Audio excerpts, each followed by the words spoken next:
Hi friends, welcome to SB info. ఈరోజు వీడియోలో pension వెరిఫికేషన్పై వచ్చిన ముఖ్యమైన అప్డేట్ గురించి తెలుసుకుందాం. నోటీసులు వచ్చిన వారు పెన్షన్ ఆగిపోతుందేమో అని ఆందోళన పడుతున్న వారికి ఇది చాలా ఉపయోగకరమైన సమాచారం.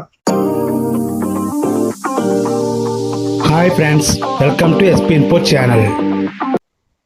ఇటీవల ప్రభుత్వం పెన్షన్ వెరిఫికేషన్ ప్రక్రియ ప్రారంభించింది.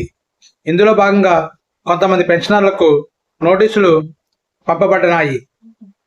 పెన్షన్ రద్దు, పెన్షన్ రకం మార్పు, పెన్షన్ కొనసాగింపు అని రకాలుగా నోటీసులు పెన్షనర్లకి అందజేశారు.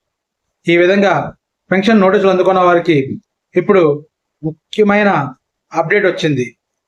గత నెలలో అంటే సెప్టెంబర్ నెలలో ఎవరైతే పెన్షన్ తీసుకున్నారో వారందరికీ కూడా పెన్షన్ ఖచ్చితంగా ఈ నెల కూడా అంటే అక్టోబర్ నెల 1వ తారీఖున కూడా పెన్షన్ అందుతుంది. ఎందుకంటే ప్రభుత్వం ఇంకా రీఅసెస్మెంట్ కొరకు తేదీలు ఖరారు చేయలేదు. అంటే నోటీసులు వచ్చిన వారు కూడా తదుపరి అసెస్మెంట్ అయ్యేంత వరకు పెన్షన్ ఆగదు. పెన్షన్ ఆగిపోతుందో అని ఆందోళన అవసరం లేదు. నోటీసులు అందుకున్న వారు కూడా తమ హక్కు ప్రకారం ఈ నెల పెన్షన్ను పొందుతారు.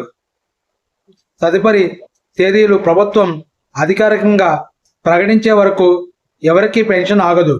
ఉదాహరణకి ఒక పెన్షనర్కి పెన్షన్ రకము మార్పు నోటీసు వచ్చింది అనుకుంటే, కానీ రీఅసెస్మెంట్ తేదీలు ప్రకటించలేదు కాబట్టి ఆయన లేక ఆమె ఈ నెల కూడా సాధారణంగా పెన్షన్ ఎంతైతే ఇంతకు ముందు వస్తుందో అంత వస్తుంది. ఈ సమాచారం ప్రభుత్వ వర్గాల ద్వారా స్పష్టంగా వెల్లడించబడింది. అందువల్ల నోటీసులు అందుకున్న పెన్షనర్లు కూడా సురక్షితంగా ఉన్నారు. కాబట్టి గత నెల అంటే సెప్టెంబర్ నెలలో ఎవరికైతే పెన్షన్ వచ్చిందో వారందరికీ కూడా ఈ నెల అక్టోబర్ 1వ తారీఖున కూడా పూర్తి పెన్షన్ లభిస్తుంది. రాబోయే రోజుల్లో ప్రభుత్వం కొత్త తేదీలను ప్రకటించిన వెంటనే మేము మరొక వీడియో ద్వారా ఆ అప్డేట్ను తెలియజేస్తాము. వీడియో ఉపయోగకరంగా అనిపిస్తే లైక్ చేయండి, మీ ఫ్రెండ్స్కి ఈ వీడియోని షేర్ చేయండి, మా ఛానల్ని సబ్స్క్రైబ్ చేయండి. Thank you friends.